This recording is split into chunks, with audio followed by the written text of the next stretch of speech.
Hi friends, നമസ്കാരം. നമ്മുടെ ഇഷ്ടവിശേഷങ്ങളായ ചെമ്പനീർ പൂവിൻ്റെ ഒരു അടിപൊളി വിശേഷമായിട്ടാണ് വന്നിരിക്കുന്നത്. അപ്പോൾ എല്ലാവർക്കും നല്ലൊരു ദിവസം ആശംസിച്ചുകൊണ്ട് തന്നെ നമുക്ക് വിശേഷത്തിലേക്ക് പോകാം. തുടങ്ങുമ്പോൾ തന്നെ കാണുന്നത് സച്ചിനെയും രേവതിനെയാണ്. അപ്പോൾ രണ്ടുപേരും ഇങ്ങനെ ഇരുന്ന് സംസാരിക്കുകയാണ്. നമ്മുടെ മനുഷ്യന്മാർക്ക് ഒരു സ്വഭാവമുണ്ട്, കിട്ടാത്തത് എന്താണോ അതിനു വേണ്ടിയിട്ട് അലയും. അതൊരു പ്രത്യേകതയാണല്ലോ. എനിക്ക് കിട്ടാത്തത് എനിക്ക് എൻ്റെ അമ്മയുടെ സ്നേഹം കിട്ടിയിട്ടേ ഇല്ല. അതിന് പകരമായിട്ട് മറ്റൊന്നിനും ആകാത്തത് കൊണ്ട് അത് ഈ ജന്മം ഞാൻ എന്താണെങ്കിലും അറിയാനും പോണില്ല. അതും എനിക്കറിയാം. എത്ര കൊള്ളരുതാത്ത മക്കളെയും സ്നേഹിക്കുന്ന അമ്മമാരെ ഞാൻ കണ്ടിട്ടുണ്ട്. പക്ഷെ എൻ്റെ അമ്മയ്ക്ക് ഞാൻ സ്നേഹിക്കാൻ കൊള്ളാത്ത മകനായിപ്പോയി. എൻ്റെ വിധി, അല്ലാതെ എന്ത് ചെയ്യാനാ. അപ്പം രേവതിക്ക് സങ്കടമായിട്ടോ. ഉള്ള സന്തോഷത്തിൽ എല്ലാവരും കൂടി ഒരുമിച്ചിരുന്ന് സന്തോഷമായിട്ട് ഭക്ഷണം കഴിച്ചില്ലേ. എല്ലാ സൗകര്യങ്ങളും ഉണ്ടായിട്ടും എന്തിനാ ഞങ്ങളുടെ വീട്ടിൽ ഒരിക്കൽ പോലും അങ്ങനെ ഉണ്ടായിട്ടേ ഇല്ല. അറിയോ നിനക്ക്, ഞാൻ രാവിലെ ഉണരുമ്പോൾ പെട്ടെന്ന് മനസ്സിൽ കരുതും അമ്മ എന്ത് പറഞ്ഞാലും പ്രതികരിക്കരുതെന്ന്. പക്ഷേ എൻ്റെ അച്ഛനെ പറയുമ്പോൾ എനിക്കത് കേൾക്കാനായില്ല. ഒരു കാര്യം ചോദിച്ചാൽ ദേഷ്യപ്പെടരുത്. ഇല്ല, നീ ചോദിച്ചോ. അമ്മ എന്താ നിങ്ങളോടും അച്ഛനോടും ഇങ്ങനെയൊക്കെ പെരുമാറുന്നത്? അപ്പോൾ ഒരു ചിരി ചിരിച്ചിട്ട്, ഈ ചോദ്യത്തിന് ഉത്തരം അറിയാമായിരുന്നെങ്കിൽ ഞങ്ങൾ തന്നെ ഈ പ്രശ്നത്തിന് പണ്ടേ പരിഹാരം കണ്ടെത്താൻ ശ്രമിച്ചേനെ. ആർക്കറിയാം, കാരണം എന്താണെന്ന് ഞാനും പലപ്പോഴും ചിന്തിച്ചിട്ടുണ്ട്. ഒരുപാട് ഉത്തരങ്ങൾ എൻ്റെ മുന്നിൽ പലപ്പോഴും കടന്നു വന്നിട്ടുമുണ്ട്. പക്ഷേ അച്ഛനെക്കാളും പഠിപ്പുണ്ട് അമ്മയ്ക്ക്. ജനിച്ചതും വളർന്നതും നല്ല ചുറ്റുപാടില്ല. പക്ഷേ നമ്മൾ താമസിക്കുന്ന വീട് പോലും അമ്മയുടേതാണ്. ഈ പറഞ്ഞത് അമ്മയുടെ വായിൽ നിന്ന് നീ ഇതിനകം കേട്ടും കാണുമെന്ന് എനിക്കറിയാം. ഈ കാരണം പറഞ്ഞ് നാഴികയ്ക്ക് 40 വട്ടം അമ്മയെ അച്ഛനെ താഴ്ത്തും. അതാ സ്വഭാവം. അച്ഛൻ വളരെ നല്ലൊരു വ്യക്തിയാണ്. ശരിക്കും പറഞ്ഞാൽ ആ പാവത്തിന് ദൈവം കുറച്ച് നല്ലൊരു ഭാര്യയെ കൊടുക്കേണ്ടതായിരുന്നു. എപ്പോഴും ഞാൻ ചിന്തിക്കും, എന്നെ സ്നേഹിക്കാനുള്ള ഒരു അമ്മയാകാൻ കഴിഞ്ഞില്ല. അച്ഛനെ സ്നേഹിക്കുന്ന ഒരു ഭാര്യ ആവാനും അവർക്ക് കഴിഞ്ഞിട്ടില്ല എന്നുള്ളതാണ് സത്യം. എന്ത് ചെയ്യാനാ. അമ്മ സ്നേഹിക്കുന്ന ഒരു മകൻ എല്ലാവരെയും പറ്റിച്ച് നാട് വിട്ടുപോയി. അതാണ് സത്യം. അങ്ങനെ നിന്റെ ജീവിതം വേണ്ടാത്തൊരുത്തൻ്റെ കൂടെയുമായി. എന്ത് ചെയ്യാനാ. അല്ലായിരുന്നെങ്കിൽ നീ ഇവിടെ സന്തോഷത്തോടെ കഴിഞ്ഞു പോയേനെ. അതും എനിക്കറിയാം. അപ്പോൾ സച്ചിയുടെ പറച്ചിലൊക്കെ കേട്ടപ്പോൾ വളരെ സഹതാപമാണ് കേട്ടോ രേവതിക്ക് തോന്നിയത്. സങ്കടവും ഈ മനുഷ്യൻ്റെ ഉള്ളിലെ വേദന എന്തുമാത്രമാണെന്ന് അപ്പോഴാണ് രേവതിയുടെ മനസ്സിലെ മുഖത്ത് തന്നെ കാണായിരുന്നു കേട്ടോ ആ നിസ്സഹായാവസ്ഥ. പിന്നെ കാണുന്നത് വീടിൻ്റെ വാതിലിനാരും മുട്ടാണ് കേട്ടോ. അപ്പോൾ ലക്ഷ്മി അമ്മ ചെന്ന് വാതിൽ തുറന്നു. വാതിൽ തുറന്നപ്പോൾ നമ്മുടെ ഗജാനന്ദനാണ് വന്ന് നിൽക്കുന്നത്. കണ്ടപ്പോൾ ഒന്ന് ഞെട്ടിപ്പോയി കേട്ടോ. നീയോ എന്ന് ചോദിച്ചോ. അതെ. അതെന്താ, എനിക്കെന്താ വേറെ ആരെങ്കിലും പ്രതീക്ഷിച്ചാണോ ലക്ഷ്മി ഏട്ടത്തി കതക് തുറന്നത്? ഷോ, ഞാൻ എന്തിനാ നിങ്ങളെ ഏട്ടത്തിന്ന് വിളിച്ചത്? എനിക്ക് മനസ്സിലാവുന്നില്ല.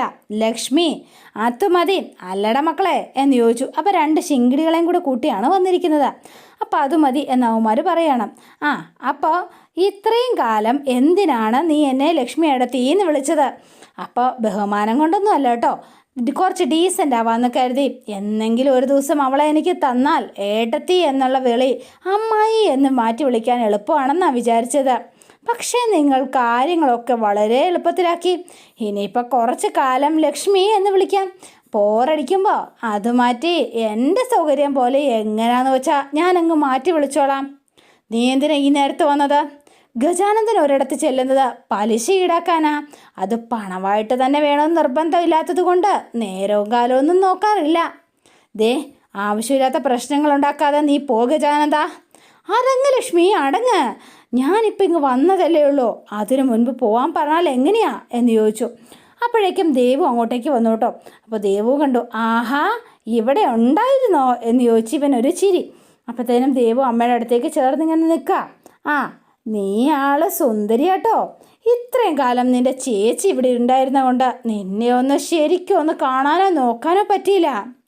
ഗജാനന്ദ, നീ കാണിക്കുന്നത് ശരിയല്ല. മര്യാദയ്ക്ക് ഇറങ്ങി പോണതാ നല്ലത്. ഇതാണ് പ്രശ്നം. ഇപ്പം ഗജാനന്ദനെ ആർക്കും പേടിയില്ല. പലരും എന്നെ മര്യാദ പഠിപ്പിക്കാൻ തുടങ്ങിയല്ലോ. പിന്നെ ഞാൻ എവിടെയെങ്കിലും പണം പലിശയ്ക്ക് കൊടുക്കുമ്പോൾ അത് തിരികെ മുതലാക്കാനുള്ള വഴിയാണ് ആദ്യം നോക്കാറുള്ളത്. അത് പലിശ പണമായിട്ട് തന്നെ വാങ്ങണമെന്ന് നിർബന്ധമൊന്നുമില്ലല്ലോ. അതാണ് എൻ്റെ ഒരു ശീലം. ഇതുപോലെ ആ സമയത്ത് ചെന്ന് കയറി പല രീതിയിലും ഞാനതങ്ങ് മുതലാക്കി എടുക്കാറുണ്ട് എന്ന് പറഞ്ഞു. അപ്പോൾ ദേവുവിനിങ്ങനെ ഒരു വൃത്തികെട്ട നോട്ടം നോക്കുക. നിങ്ങളുടെ ഒന്നും വീട്ടിൽ മാത്രം ഞാനത് കാണിച്ചില്ല. അതെ, എന്താണെന്നറിയോ, അവളെ സ്വന്തമാക്കണമെന്നുള്ള മോഹം കൊണ്ട് അതെനിക്ക് കഴിഞ്ഞില്ല. അതുകൊണ്ട് ഞാനൊരു കാര്യം തീരുമാനിച്ചു. നാട്ടുകാർ നോക്കി നിൽക്കുക, എന്നെ ഒരുത്തൻ തല്ലി, അതൊക്കെ നീയൊക്കെ കാരണം. എന്നിട്ട് അവന് ട്രോഫി ആയിട്ട് കൊടുത്തതോ ഞാൻ മോഹിച്ച പെണ്ണിനെ. ഇനി എന്ത് മര്യാദ? ഇത് വെള്ളരിക്ക പട്ടണമൊന്നും അല്ല, രാത്രി വീട്ടിൽ കയറി തെമ്മാടത്തരം പറഞ്ഞാലേ വിവരം അറിയും എന്ന് പറഞ്ഞു ദേവു. ആഹാ, നീ കൊള്ളാലോ. നീ എത്ര തിളച്ചിട്ടും ചേച്ചിയെ പോലെ ഒരു ഉഷിര് വരുന്നില്ല, അതെന്താ? കാശ് വാങ്ങി നക്കി വളർന്ന നീർക്കോലിക്ക് ശൗര്യമോ? കൊള്ളാലോ എന്ന് പറഞ്ഞു കേട്ടോ. നീയൊക്കെ അന്ന് ആളായത് എൻ്റെ ഒരു ഇതുകൊണ്ടല്ലേ, പിന്നെ അവൻ അന്ന് വന്നത് കൊണ്ടാണല്ലോ നീയൊക്കെ ആളായത്. ഇപ്പം ആര് വരുമെന്ന് എനിക്ക് കാണണം. ദേ, ഇന്ന് രാത്രി മുഴുവൻ ഞാൻ കഴിയാൻ പോവാം. ഗജാനന്ദൻ ഈ രാത്രി ഇവിടെ കഴിഞ്ഞു എന്നറിഞ്ഞാൽ മാത്രമേ എനിക്കെൻ്റെ മാനം തിരിച്ചു കിട്ടൂ. അതുകൊണ്ട് നിങ്ങളൊന്ന് സഹകരിക്കണം കേട്ടോ. ഇന്ന് രാത്രി തന്നെ പലിശ വേണമെന്നൊന്നും ഞാൻ വാശി പിടിക്കില്ല. അതിനിനിയും രാത്രികളുണ്ടല്ലോ. പക്ഷേ ഇന്ന് എനിക്കിവിടെ കൂടിയേ പറ്റൂ. നമുക്കെന്തെങ്കിലുമൊക്കെ മിണ്ടിയും പറഞ്ഞു ഇരിക്കാം. ഡാ മക്കളെ, വണ്ടി കുപ്പിയില്ലേ, ഒന്നിങ്ങെടുത്തോണ്ട് വാ എന്ന് പറഞ്ഞാൽ ഇവനിങ്ങനെ ഇരിക്കുകയാണ് കേട്ടോ. അപ്പോഴേക്കും ദേവുവിന് രക്തം തുളച്ച് നിൽക്കുവാണ് ദേഷ്യം കൊണ്ട്. ദേ, ഈ നിമിഷം ഇവിടുന്ന് ഇറങ്ങിയില്ലെങ്കിലുണ്ടല്ലോ താൻ വല്ലാണ്ട് വിഷമിക്കും. ആഹാ, അത് കൊള്ളാലോ. ഭീഷണിയാ? കയ്യോ, നീ എന്ത് ചെയ്യൂടി കൊച്ചേ? നീ ഒച്ച വെച്ചാളെ കൂട്ടുവോ? കൂട്ടടി, നീ ധൈര്യമായിട്ട് കൂട്ടിക്കോ. ആരൊക്കെ വരുമെന്ന് എനിക്കറിയണമല്ലോ. ഇനിയിപ്പോൾ വരുന്നവരോട് ഞാൻ പറയും, കുറച്ച് കാശും കൊണ്ട് നീ വരാൻ പറഞ്ഞിട്ടാ ഞാൻ വന്നതെന്ന് അങ്ങനെ പറയൂ എന്ന് പറഞ്ഞു. അപ്പോൾ ദേവു ഇങ്ങനെ നിൽക്കുക. ഇതുപോലെ നിൻ്റെ കാശ് ഇതുപോലെ കുറേ നിൻ്റെ ചേച്ചിയും വാങ്ങിയിട്ടുണ്ടെന്ന് ഞാനങ്ങ് പറയും. അതിന് കൂട്ടു നിൽക്കുന്നത് നിൻ്റെ ഈ ലക്ഷ്മി അമ്മ. അതെ, നിൻ്റെ അമ്മ ലക്ഷ്മി, മനസ്സിലായോ? ഇപ്പം എങ്ങനെയുണ്ട്? അപ്പോൾ ഒന്നും മിണ്ടുന്നില്ല കേട്ടോ. ഗജാനന്ദ, നിന്നോട് പറഞ്ഞത് മനസ്സിലായില്ലേ? നീ ഇവന്മാരെ വിളിച്ചുകൊണ്ട് ഇറങ്ങിപ്പോ എന്ന് പറഞ്ഞു ലക്ഷ്മി. അപ്പോഴത്തേനും പറയുകയാണ്, അതെ, ഇവനോടൊന്നും പറഞ്ഞിട്ട് കാര്യമില്ലമ്മേ, കഴുത്തിന് പിടിച്ച് വെളിയിലാക്കണം. ആഹാ, എന്നാ പിടിയിടി എന്ന് പറഞ്ഞ ചാടി ഇവൻ നേരെ ദേവുവിൻ്റെ നേരെ ചെന്നു കേട്ടോ. ദേവു ആകെ പേടിച്ചു കേട്ടോ. പിടിക്കടി, നീ എന്താ പിടിക്കണില്ലേ? പറച്ചിൽ മാത്രമേ ഉള്ളല്ലേ? ഭീഷണിയാ? പലിശ കൊടുത്തില്ലെങ്കിലും ആശ കൊടുക്കുന്നത് ശരിയല്ലല്ലോ മോളെ. പറ്റൂല്ലെങ്കിൽ പിന്നെ എന്തിനാ പറഞ്ഞത് കഴുത്തി പിടിക്കുമെന്ന? പിടിക്കടി കഴുത്തില്ല എന്ന് പറഞ്ഞാൽ ഇവർ രണ്ടുപേരോട് ഉന്തും വലിയായിട്ടോ. അപ്പോൾ ഈ സമയം ഒച്ച കേട്ടുകൊണ്ട് നമ്മുടെ രേവതി ഇറങ്ങി വരുവാണ്. അപ്പോൾ രേവതിയെ കണ്ടപ്പം, ആഹാ, ഇതാരാ ഇവിടെ ഉണ്ടായിരുന്നോ? എന്തേ നിന്നെ അവൻ വേണ്ടെന്ന് വെച്ചോ? എന്തായാലും കൊള്ളാം. ഡാ മക്കളെ, കേട്ടോടാ, കണ്ടില്ലേ, നമ്മുടെ പലിശ മാത്രമല്ല കേട്ടോ, എൻ്റെ മുതലും ഇവിടെ തന്നെയുണ്ട്. എന്താണെങ്കിലും കളത്തിൽ രൂപത്തിൽ ഇറങ്ങിയ സ്ഥിതിക്ക് നമുക്ക് ഇന്നത്തോടെ കണക്കങ്ങ് തീർക്കാം എന്ന് പറഞ്ഞ് രേവതിയുടെ കൈക്ക് കയറി പിടിച്ചു. ഒന്നും നോക്കിയില്ല, ഇവർ തമ്മിൽ അങ്ങനെ അങ്ങോട്ടും ഇങ്ങോട്ടും ഒന്നും വലിയ നടക്കുന്നതിനിടയ്ക്ക് സച്ചി ഇങ്ങോട്ട് എഴുന്നേറ്റ് വന്നു. ഒരൊറ്റ ചവിട്ടങ്ങ് വെച്ച് കൊടുത്തു കേട്ടോ. നീയോ എന്ന് ചോദിച്ച് ഗജാനന്ദൻ ഞെട്ടിത്തരിച്ചാണ് നോക്കിയത്. കോങ്ങയ്ക്ക് പിടിച്ചവന്മാരെ എല്ലാം ഇടിച്ച് പഞ്ചറാക്കി സച്ചി ഇങ്ങനെ ചേർത്ത് പിടിച്ചിരിക്കുകയാണ്. കളി സച്ചിയോടാണോ? അപ്പോൾ ഇവർക്ക് എല്ലാവർക്കും ഒരു സന്തോഷവും ആത്മവിശ്വാസവും ഒക്കെ വന്നു കേട്ടോ. അപ്പോഴത്തേനും, അടാ, നിന്നെ ഞാൻ അന്ന് വെറുതെ വിട്ടത് തെറ്റായി പോയി എന്ന് എനിക്കിപ്പോൾ തോന്നുക. നീ അന്ന് എൻ്റെ അച്ഛൻ്റെ നേരെ കയ്യോങ്ങിയപ്പോഴേ നിന്നെ ഞാൻ അന്നേ തീർത്ത് കളയേണ്ടതായിരുന്നു എന്ന് പറഞ്ഞ് സച്ചി ഇങ്ങനെ കയറി പിടിക്കുക. ആഹാ, നിനക്കൊന്നും എത്ര കിട്ടിയാലും മതിയാവില്ലല്ലേ? നിന്നെ ഞാനോടല്ലോ, നീ എൻ്റെ വീട്ടിൽ കളിക്കാറായോ? നിന്നെ ഞാൻ കളി പഠിപ്പിക്കാം. ഇനി ഒരിക്കൽ കൂടി നീ ഇത് ആവർത്തിച്ചാൽ നിൻ്റെ കാലും കൈയും വെട്ടി ഞാൻ പലിശ വാങ്ങാനായിട്ട് പിന്നെ നിന്നെ ഉണ്ടല്ലോ കൈയും കാലും ഇല്ലാത്തവനാക്കി മാറ്റിവിടും. മനസ്സിലായിടാം, ഇറങ്ങിപ്പോടാ എന്ന് പറഞ്ഞാൽ ഇവന്മാരെല്ലാം അടിച്ചോടിക്കുകയാണ് സച്ചി. അപ്പോൾ ഇത് കണ്ടപ്പോഴത്തേനും ഭയങ്കര സന്തോഷമായി നമ്മുടെ ലക്ഷ്മിക്കും ദേവുവിനും രേവതിക്കും ഒക്കെ ഭയങ്കര ഹാപ്പി ആയിട്ടോ. അപ്പോൾ അവർക്ക് ഇതുപോലൊരു ഏട്ടനെ കിട്ടിയല്ലോ എന്നുള്ളൊരു സന്തോഷം. അപ്പം ആൾ റൂമിലൊക്കെ പോയിരിക്കുന്ന സമയത്ത് പതുക്കെ രേവതി റൂമിൻ്റെ വാതുക്കെ ചെന്ന് നിന്നിട്ട് താങ്ക്സ് കേട്ടോ എന്ന് പറഞ്ഞു എന്ന് പറഞ്ഞ്. അപ്പോൾ സച്ചിക്ക് ഭയങ്കര സന്തോഷമായി രേവതി പറഞ്ഞു കേട്ടിട്ട് കേട്ടോ. അപ്പോൾ ആൾ ദേഷ്യപ്പെടുമെങ്കിലും ആൾക്ക് ഒരു റൊമാൻറ്റിക് മൂഡൊക്കെ ഉണ്ട് താനും. പിന്നെ കാണുന്നത് നമ്മുടെ സുധീനെയാണ്. അപ്പോൾ സുധിയുടെ ഫോണിലേക്ക് നമ്മുടെ ചന്ദ്രി വിളിക്കുകയാണ്. ചന്ദ്രിക, അതെ, എന്ത് പറ്റി മോനെ? നിനക്ക് അസുഖമൊന്നുമില്ലല്ലോ? ഓരോന്നോർക്കുമ്പം ഒന്നിനും കഴിയണില്ല. നീ എന്തിനാ മോനെ വിഷമിക്കുന്നത്? നീ ഒരാളെ പോലും മോൻ വഞ്ചിച്ചിട്ടില്ല. നിന്നെയാ ഒരുത്തി ചതിച്ചത്. പിന്നെ എന്തിനാ വിഷമിക്കുന്നത്? എന്നെങ്കിലും ഒരിക്കൽ ദൈവം അവളോട് ചോദിച്ചോളും. നീ അതിനെക്കുറിച്ചൊക്കെ നേരത്തെ എന്നോട് പറഞ്ഞിരുന്നെങ്കിൽ നേരത്തെ ഈ അവസ്ഥയിൽ എത്തില്ലായിരുന്നോ? എൻ്റെ തെറ്റാമ്മ, എൻ്റെ തെറ്റ്. ഞാനെല്ലാം അമ്മയോടെങ്കിലും തുറന്നു പറയേണ്ടതായിരുന്നു. ഇനിയിപ്പോൾ അത് വിട്. ഇനി അതൊന്നും പറഞ്ഞിട്ട് ഒരു പ്രയോജനമില്ലല്ലോ.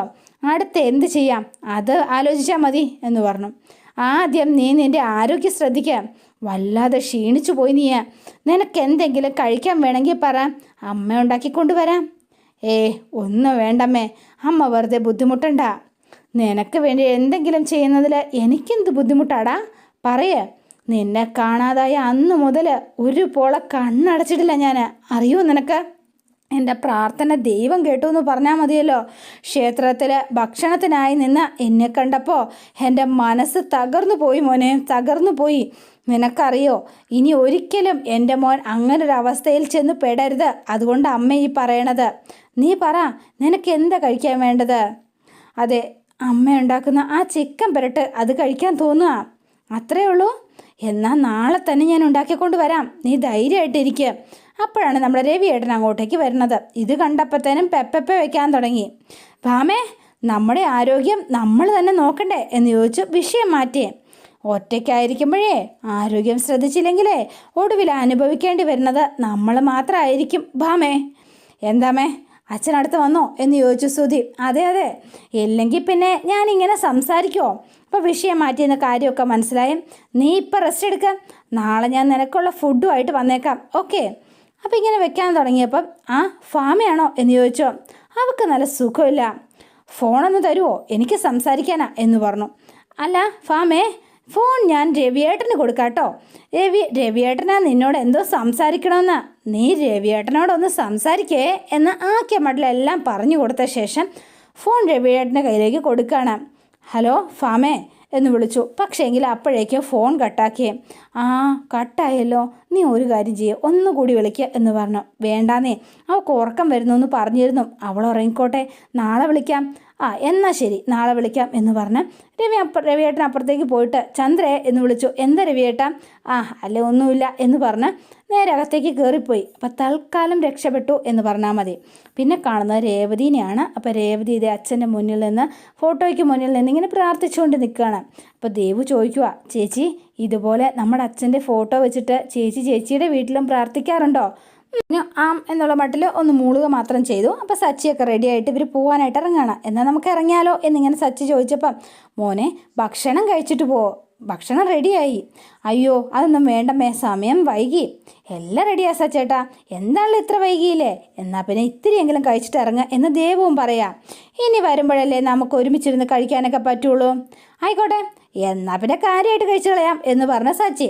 മോളെ ദേവോ, നീ ആദ്യം ഏട്ടൻ അത് എടുത്തു കൊടുക്കുക എന്ന് പറഞ്ഞു. അപ്പോൾ ദേവു അപ്പുറത്തേക്ക് പോവാം. ഇവർക്കൊന്നും മനസ്സിലായില്ല, ഇവരെല്ലാം അന്തിച്ച് നിൽക്കുകയാണ്. അപ്പോൾ കയ്യിൽ ഒരു ബോക്സുമായിട്ടാണ് വരണത്. ഇത് ഏട്ടനുള്ളതാ എന്ന് പറഞ്ഞു. എന്താ ഇത്? തുറന്ന് നോക്ക് എന്ന് പറഞ്ഞു. അപ്പോൾ തുറന്ന് നോക്കിയപ്പോൾ ദേണ്ട ഒരു സ്വർണ്ണ ചെയിൻ. അപ്പോൾ ആൾ കയ്യിലെടുത്ത് നോക്കിയിട്ട്, മാലയോ? അല്ല, പറയുമ്പോൾ നിങ്ങൾക്ക് വിഷമമൊന്നും ആവല്ലേ, കാലത്തെ വെറും വയറ്റിൽ ഞാൻ സ്വർണ്ണമാല കഴിക്കാറില്ല. അയ്യോ, ഉച്ചയ്ക്ക് ഊണിനൊപ്പം ആണെങ്കിലോ ഏട്ടാ? അതും പറ്റില്ല, ഇടയ്ക്കൊരു ചേഞ്ചിനാണെങ്കിൽ പറ്റും എന്ന് പറഞ്ഞ് ഇവർ രണ്ടുപേരും കോമഡി അടിക്കാം കേട്ടോ. അപ്പോൾ ദേവുവിൻ്റെ ഈ കോവി കൊടുത്തിട്ട്, മാല കൊള്ളാം. അതെ, രേവതിക്കാണോ എന്ന് ചോദിച്ചോ. സച്ചേട്ടന് വേണ്ടിയിട്ടാ.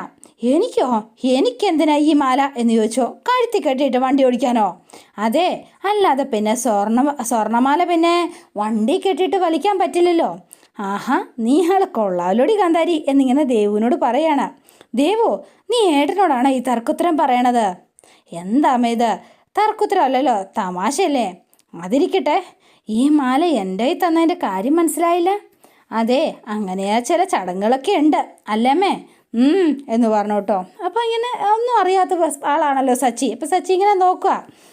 ശേഷം പുതുമണവാളന് നൽകാൻ വേണ്ടി പെണ്ണിൻ്റെ വീട്ടുകാർ ഇങ്ങനെ ചില സമ്മാനങ്ങളൊക്കെ കരുതി വെക്കാറുണ്ട്. അതാണ് ഇപ്പം സച്ചി ഏട്ടന് തന്നത്. പുതുമണവാളിനൊക്കെ മാറിയില്ലേ? ഞാൻ ഇടയ്ക്ക് വന്ന് കയറിയതല്ലേ, അപ്പം എങ്ങനെയാ ശരിയാകുക എന്ന് ചോദിച്ചു കേട്ടോ. പിന്നെ അവന് ഈ വില കൂടിയ സമ്മാനങ്ങളൊക്കെ ഇഷ്ടമാണ്. പക്ഷേ എനിക്കിതിലൊന്നും വലിയ താല്പര്യമൊന്നുമില്ല കേട്ടോ, അത് സത്യം പറയണമല്ലോ. അപ്പോൾ ഇവരിങ്ങനെ നിൽക്കും. രേവതിയുടെ കഴുത്തിൽ താലി ചാർത്തുന്ന ആരാണോ അവർക്ക് വേണ്ടി കരുതിയതാ ഇത്. മോനിത് വേണ്ടെന്ന് പറയരുത്. അയ്യോ, നിങ്ങളാരെയും വിഷമിപ്പിക്കാൻ വേണ്ടിയിട്ടൊന്നും അല്ല ഞാൻ പറഞ്ഞത്. അതൊന്നും എനിക്ക് ശീലമില്ലാത്തതുകൊണ്ടാമേ. പക്ഷേ ഈ സ്വർണ്ണമൊക്കെ ഇട്ടുകൊണ്ട് നടക്കുന്നത് എനിക്ക് ശരിയാവില്ല. പിന്നെ രാത്രിയും പകലും ഒക്കെ തെക്ക് വടക്ക് വണ്ടി ഓടിച്ച് അപരിചിതരെയും കൊണ്ട് നടക്കുന്നയാളാണ് ഞാൻ. സന്ധ്യ കഴിഞ്ഞാൽ പിന്നെ എൻ്റെ സോട്ടത്തിൻ്റെ സ്വഭാവം എങ്ങനെയാണെന്ന് പറയാൻ പോലും പറ്റില്ല. അതിൻ്റെ കൂടെ ഇതോടെ ഞാൻ ഏതവസ്ഥയിലാണ് വരുന്നതെന്ന് എനിക്ക് തന്നെ ചിലപ്പോൾ അറിയാൻ കഴിയില്ല. എൻ്റെ ജോലിയുടെ ഒരു സ്വഭാവമാണേ. ഇതൊക്കെ കഴുത്തി കെട്ടി നടക്കുന്നതേ വലിയ റിസ്ക്കാന്നേ, അതുകൊണ്ടാണ് വേണ്ടാന്ന് പറഞ്ഞത് എന്ന് പറഞ്ഞു. അപ്പോൾ ഇങ്ങനെ നോക്കി എന്നിട്ട് പഠിത്തമൊക്കെ കഴിഞ്ഞ് രേവതിയുടെ നമ്മുടെ ദേവുവിൻ്റെ കല്യാണം ഉണ്ടാവുമല്ലോ, അപ്പം നീ മാറ്റി വെച്ചോ, നിൻ്റെ കഴുത്തിലിടാം. അയ്യോ ഏട്ടാ, ഏട്ടന് വേണ്ടി വാങ്ങിയത് ഞാൻ എടുക്കുന്നത് ഒരിക്കലും ശരിയല്ല എന്ന് പറഞ്ഞു ദേവു. അപ്പം ഇങ്ങനെ നിൽക്കുക. അല്ല, ഇതെൻ്റെ ഏട്ടന് വാങ്ങിയതല്ലേ, അപ്പം ഞാനത് എടുക്കുന്നത് ശരിയാണോ? ഇത് ഞങ്ങൾ വാങ്ങിയത് സച്ചിയേട്ടന് വേണ്ടി ആയിരിക്കില്ല, പക്ഷേ ഇപ്പോൾ ഇത് അണിയാനുള്ള അർഹത നമ്മുടെ സച്ചിയേട്ടന് മാത്രമാണ് എന്ന് പറഞ്ഞു. അപ്പോൾ ഇങ്ങനെ ദേവതിയുടെ മുഖത്തേക്കൊന്ന് നോക്കിയിട്ടോ, ഈ മാല എൻ്റെ ചേച്ചിയുടെ ഭർത്താവിൻ്റെ കഴുത്തിൽ കിടക്കുന്നത് കാണാനാണ് ഞങ്ങൾ ആഗ്രഹിക്കുന്നത്. ഈ മാല കഴുത്തിലുള്ളപ്പോൾ ഏട്ടൻ ചേച്ചി മറക്കുകയേയില്ല, ധൈര്യമായിട്ടിട്ടോ. അപ്പോൾ ഇങ്ങനെ ആലോചിച്ച് കുറേ നേരം നിന്നു. അതിനുശേഷം രേവതി ഇങ്ങനെ നോക്കുക, ചേച്ചി അതെ, ഇന്ന് മുതൽ ഈ മരണം വരെ ഈ കഴുത്തിൽ ഈ മാല ഉണ്ടാവും കേട്ടോ. ഈ മാല കഴുത്തി കിടക്കുന്ന സമയം മുഴുവൻ എൻ്റെ ഏട്ടൻ സച്ചിദാനന്ദൻ അവർകൾ സ്വന്തം ഭാര്യ രേവതിയെക്കുറിച്ച് ഓർത്തുകൊണ്ടേയിരിക്കും. ഓക്കെ? അപ്പോൾ ദേവുവിൻ്റെ ഒക്കെ പറച്ചിൽ കേട്ട് ഇങ്ങനെ നോക്കി നിൽക്കുക. ചേച്ചി അത് ഏട്ടൻ്റെ കഴുത്തിൽ കൊടുക്കേട്ടാ എന്ന് പറഞ്ഞു. അപ്പം നമ്മുടെ രേവതി സച്ചിയുടെ കഴുത്തിൽ അത് ഇട്ട് കൊടുക്കുകയാണ്. അപ്പോൾ ആൾ ഭയങ്കര ഹാപ്പി ആയിട്ടോ. ഏട്ടൻ ഇതൊരിക്കലും കഴുത്തിൽ നിന്ന് ഊരി കളയില്ല കേട്ടോ എന്നുകൂടെ ദേവി പറഞ്ഞു. എന്നിട്ട് എന്നാൽ ബാമേ നമുക്ക് ഫുഡ് എടുത്ത് വയ്ക്കാം, എന്താണെങ്കിലും മാല കൊള്ളാം, താങ്ക്സ് എന്നുകൂടെ സച്ചി പറഞ്ഞു കേട്ടോ. അപ്പോൾ ഇവർ ഫുഡ് എടുക്കാൻ പോയ സമയത്ത് ഇങ്ങനെ രേവതിയെ നോക്കി നിൽക്കുകയാണ്, രണ്ടുപേരും കട്ട റൊമാൻസ് ഒക്കെ ആയിട്ട്. അപ്പോൾ അതോടെയാണ് ഇന്നത്തെ വിശേഷം അവസാനിക്കുന്നത്. ഇനി നാളത്തെ വിശേഷം ഇതിലും ഗംഭീരമാണ്. അപ്പോൾ എല്ലാവരും വെയിറ്റ് ചെയ്യുക. നിങ്ങൾക്ക് ഇഷ്ടപ്പെട്ടുവെങ്കിൽ ലൈക്ക് ചെയ്യുക, ഷെയർ ചെയ്യുക, തൊട്ടടുത്ത് ആ ബെൽ ബട്ടൺ കൂടെ ഒന്ന് ഞെക്കുകയാണെങ്കിൽ ഞാനിടുമ്പോൾ തന്നെ നോട്ടിഫിക്കേഷൻ ലഭിക്കുന്നതായിരിക്കും. പുതുപുത്തൻ വിശേഷമായിട്ട് എത്താം. Bye and see you again.